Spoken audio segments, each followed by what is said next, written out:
Greetings, my wonderful scholars. I'm Mr. Okafor, PC, online physics teacher. Our topic of interest today is motion. Motion. But permit me to ask, do you think there is anything in the universe that is not moving? Can you give me an example of matter in the universe that is not moving? Okay. Then to surprise you, everything is moving. Not even a single thing is at rest. Everything in the universe is moving. Things who think they are at rest are things that portray a type of motion called uniform motion. Uniform motion. For instance, the Mother Earth has uniform motion. The Earth is not static. The Earth is moving. It is rotating and revolving. But it has uniform motion, which is synonymous to being at rest. So everything is moving. Our topic of interest today is what? Motion. Even the particles in a matter are moving. They are in constant random motion. The kinetic theory of matter. The particles that matters are comprised of are in constant random motion. Everything is moving.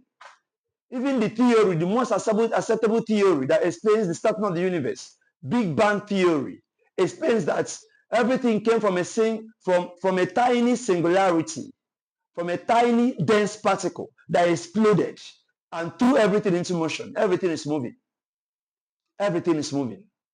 The scientific study of motion is called mechanics. The scientific study of motion is called mechanics. When you want to understand motion in a scientific way, you study mechanics. And mechanics comes in two divisions. We have kinematics, we have dynamics. Kinematics and dynamics. Okay, what is kinematics? Kinematics is a branch of mechanics that studies motion. It tells you about distance. It tells you about speed. It tells you about time spent in the process of covering the distance. It also tells you about acceleration, but something is missing. Kinematics will never tell you what is causing the motion. It is highly concerned with motion, everything you need to know about motion, except what is causing the motion. Kinematics. And the scholar, the scientist that championed kinematics was Galileo Galilei. The father of kinematics is Galileo Galilei. Galileo understood how motion occurs, how it happens. Galileo objected to Aristotle's view of falling bodies. Aristotle said that if you have a rock, a denser body, and a less dense body, example, a feather, release them from the same height, that they will not reach the ground at the same time, that the denser body gets to the earth before the less dense body. A rock and a feather, the rock gets to the earth first, and the feather follows last. This is Aristotle's science of falling bodies. But Galileo objected to that. Galileo says that two bodies of different masses from the same height, they will reach the ground at the same time.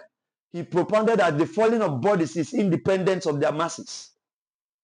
Mass is not a factor in the falling of bodies. Provided those bodies are coming from the same height, they will fall at the same time. They will reach the ground at the same time, irrespective of their masses. Be it hammer and feather, be it rock and nylon. They will reach the ground at the same time. This is Galileo's idea. And funny enough, that is the science. That's what happens. That's what happens. When two bodies of different masses are released from the same height, they reach the ground at the same time. Because the acceleration due to gravity of the earth is constant. Acceleration due to gravity of the earth is constant. The earth exerts force or pressure on all matters equally. So why we may not notice this in the earth is because of air resistance, the presence of air, atmosphere in the earth's surface. But when you take two objects of different masses to the moon, they will reach the ground at the same time, provided they are falling from the same height, because in the moon there is no air. And this is the popular experiment that is believed that was conducted by Neil Armstrong in the surface of the moon. A hammer and a feather from the same height, both reach the ground at the same time, to demonstrate Galileo's idea. Galileo explained what was later proven years after his death, about 300 years after his death. This idea was proven in the moon. So why things of different masses may not hit the ground at the same time because of air resistance inside the Earth's surface. But take air away, they will reach the ground at the same time, provided they are falling from the same height. Therefore, Galileo explains that the falling of bodies is independent of the masses. Recall, the father of Kinematis is Galileo Galilei. Galileo Galilei. He talked a lot about motion, but something was missing. Okay, so there are two kinds of motion we study under kinematics: free fall or falling bodies and projectile. These two types of motion, we are just concerned with the motion. In projectile, we are concerned with the motion. In free fall or falling of bodies, we are concerned with the motion. We are not concerned with the force causing the motion. Then let's now go to the other division of mechanics, dynamics. Dynamics. So in dynamics, we are concerned with motion, but we'll go further. We also want to know what is causing the motion. That's why it's called dynamics. It's a branch of mechanics that studies motion and also studies what causes the motion, and that is force. Therefore, you can guess the father of dynamics. That is Sir Isaac Newton, the father of force. That's why all forces are measured in Newton. Newton was highly concerned with what makes the body to move or to stop moving. Newton is the father of force. So in dynamics, we are concerned with the motion and also the agents causing the motion or stopping the motion. And that is dynamics. No wonder we have a term called thermodynamics. In thermodynamics, we're not just concerned with the flow of heat or movement of heat. We're also concerned with what is causing the heat. And we've discovered that what causes heat is vibration at atomic level in the matter. When the atoms are vibrating, it brings about thermal energy. The more the vibration, the more the thermal energy. And when there is excess thermal energy, the body wants to do what? Share. And that is heat energy. Thermodynamics is concerned with heat flow and what is causing the heat generated within the body. Thermodynamics. Okay, in summary, we have two divisions. There are two divisions of mechanics. Kinematics talks about motion without talking about what causes the motion. Example, free fall and projectile.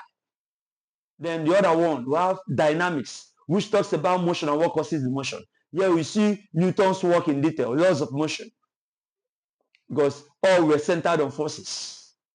Then let's go to types of motion. Types of motion.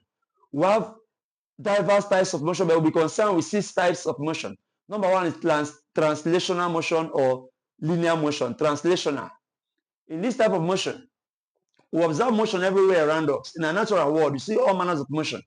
In translational motion, a body moves from a point, a particular point, let's say A, to a new point, say B, without rotating. The body changes position without rotating. It's called translational.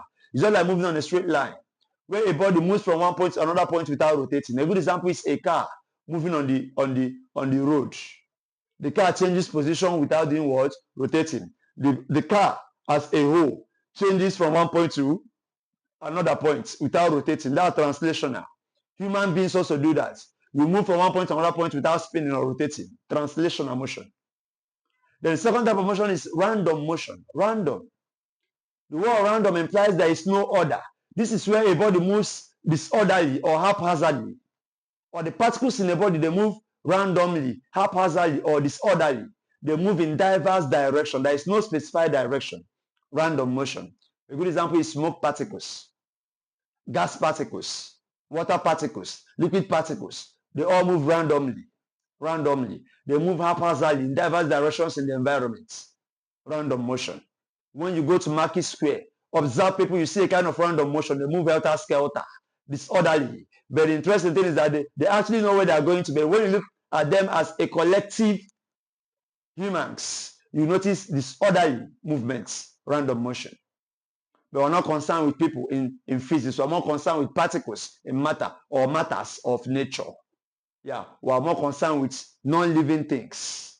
Even though with time we make connection to living things. We can leave living things for biology. Okay. Then the third type of motion is vibrational or oscillatory motion. Vibrational. Here a body at a particular position will change to a new position. It restores back to its original position, changes again, goes back to that initial one again, comes back to the original one, continues doing that, it maintains that reading. Vibrational, oscillatory, to and fro movement of a body or a particle. A good example is the string in a guitar. When you plug the string of a guitar, you notice vibrational motion. It shifts, comes back, shifts again, comes back, vibrational. Another example is the human heart. The heart beats. It maintains that reading. Vibrational motion. Vibrational. Okay, then we'll go to rotational motion. Rotational. There is a key idea in rotational motion. There is a term called axis of rotation. That is the central idea of rotation. When the body wants to rotate, not all the particles of the body rotate. There is this middle.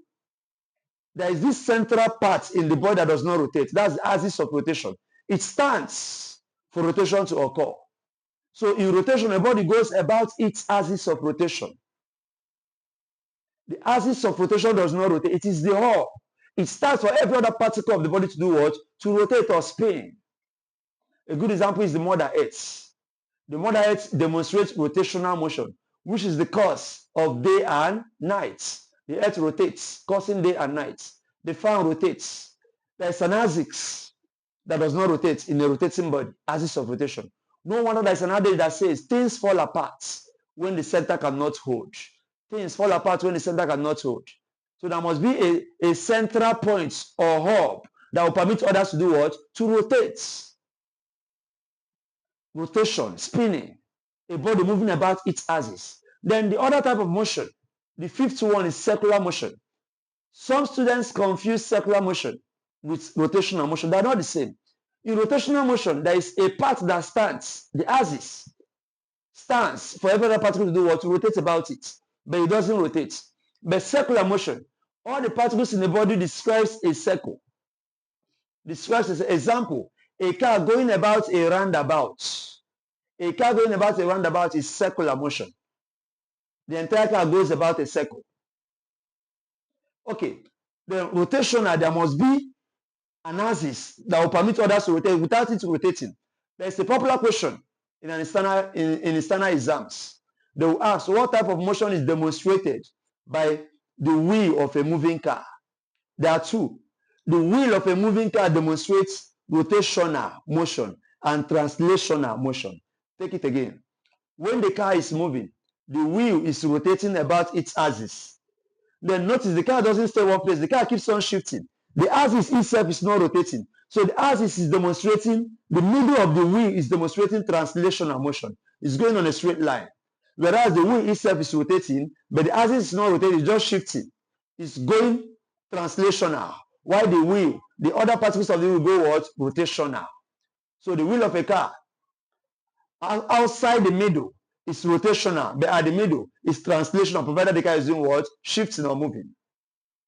So circular, the entire body describes a circle. Another example, apart from a car going about a roundabout, X, the second, minute, and hour hand of wall clock, they go about a circle, circular motion. So the last type of motion to discuss today is relative motion. Please pay attention to that word, relative. The word relative means comparison. There must be at least two. Recall, if I say you are my relative, something connects us. It's either blood, marriage, or friendship. Relative. So here we compare two bodies. The two bodies may be in motion, or one is presumed to be at rest and the other in motion. We do comparison. It's because of relative motion of the earth and the sun that our ancestors were confused that the sun is the body going around the earth, because they saw the sun rising from the east and setting at the west. So they felt the sun was going around the earth without them knowing that it was the earth going around the sun. This relative motion, comparison of the earth and the sun. So in future courses, we'll talk more on relative motion. In summary, the scientific study of motion is mechanics. When you study motion without showing interest in what causes the motion, kinematics. And the father is Galileo Galilei. When you study motion and show interest in what is causing the motion, we're talking of what? Dynamics. The father is what? Isaac Newton, Sir Isaac Newton. And we have diverse types of motion: translational or linear motion, random motion, vibrational or oscillatory motion, rotational motion, circular motion, and relative motion. My dear scholars, stay tuned on this platform. You will never regret it. Please do subscribe.